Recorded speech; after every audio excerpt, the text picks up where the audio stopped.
নবীজির কারণে তো এক নেকি দিয়ে এই উম্মত পার হবে, নেকি ছাড়াও পার হবে। কি এক নেকি দিয়ে পার হবে? একজনের এক নেকি থাকবে আর আরেকজনের এক নেকি দরকার হবে। আল্লাহ ওরে ছেড়া দিবে, যা এক নেকি নিয়ে আয়, দেখি কিয়ামতের মাঠে কে দেয়। তো সবার কাছ থেকে ঘুরা নৈরাশ হয়ে যখন ফিরবে, তো অপরিচিত একজন ডাকবে, এদিকে যাবে, বলবে চেহারার এই অবস্থা কেন? বইলা কি লাভ হবো, তোমার তো চিনি না। জাগরে চিনি তাদের কাছে বলতে বলতেই তো চেহারার এই অবস্থা। কারে বল না পাগলা, কাজও লাগতে পারে, পচা শামুকও পাও কাটতে পারে, বল। তো জিদের ঠেলায় করবো একটা নেকি লাগবে, একটা নেকি। তাইলে কি? তাইলে আমার জান্নাত। তো যাবে হাত দিবে আর এক নেকি বাড়ি করে বললো যাব আগেন থেকে, এক নেকির লিগে চেহারার এই অবস্থা, গেলিয়েন থেকে। তো পায়া খুশিতে আত্মহারা হয়ে ছুটে আল্লাহর কাছে আসবে। আল্লাহ বলবে এত খুশি, এক নেকি পেয়ে গেছে, পাশ।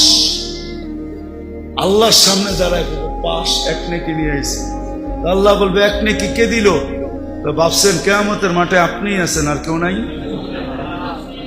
আল্লাহ বলবো রে ডাইকা নিয়ে আয়। তো ডাইকা আসবো, বলছে আল্লাহ ডাকে, নেকি দিলাম, বিপদেও পারলাম, এতক্ষণ তো দূরে খারানো ছিলাম, বালাই ছিলাম। তো যাওয়ার পরে আল্লাহ জিজ্ঞাসা করবে কিরে নেকি দিলি কেন? তো ওর ভিতরে বাবায়া পড়বো, বাপ। বাপ বোঝেন না?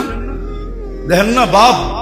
হ্যাঁ, কি মহল্লার ছেলের বাপ তো মহল্লায় অন্যরকমই থাকে, ঠিক না? কি কন? হ্যাঁ, তো বাবলো করবো আসেই তো একটা, কি কামে লাগবো আমার? ওর কামে লাগতে ছিল, লাগাই দিছি, নষ্ট করে কি লাভ? আল্লাহ ভাব দেখা বলবে আমার চেয়ে বড় দাতা হইতে চাস, ঠিক না?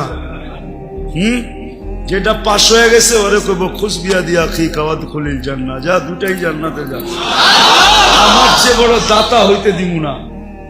এটা কার কারণে পাইব? নবীজির কারণে তো এক নেকি দিয়ে এই উম্মত পার হবে, নেকি ছাড়াও পার হবে। কি এক নেকি দিয়ে পার হবে? একজনের এক নেকি থাকবে আর আরেকজনের এক নেকি দরকার হবে। আল্লাহ ওরে ছেড়া দিবে, যা এক নেকি নিয়ে আয়, দেখি কিয়ামতের মাঠে কে দেয়। তো সবার কাছ থেকে ঘুরা নৈরাশ হয়ে যখন ফিরবে, তো অপরিচিত একজন ডাকবে, এদিকে যাবে, বলবে চেহারার এই অবস্থা কেন? বইলা কি লাভ হবো, তোমার তো চিনি না। জাগরে চিনি তাদের কাছে বলতে বলতেই তো চেহারার এই অবস্থা। কারে বল না পাগলা, কাজও লাগতে পারে, পচা শামুকও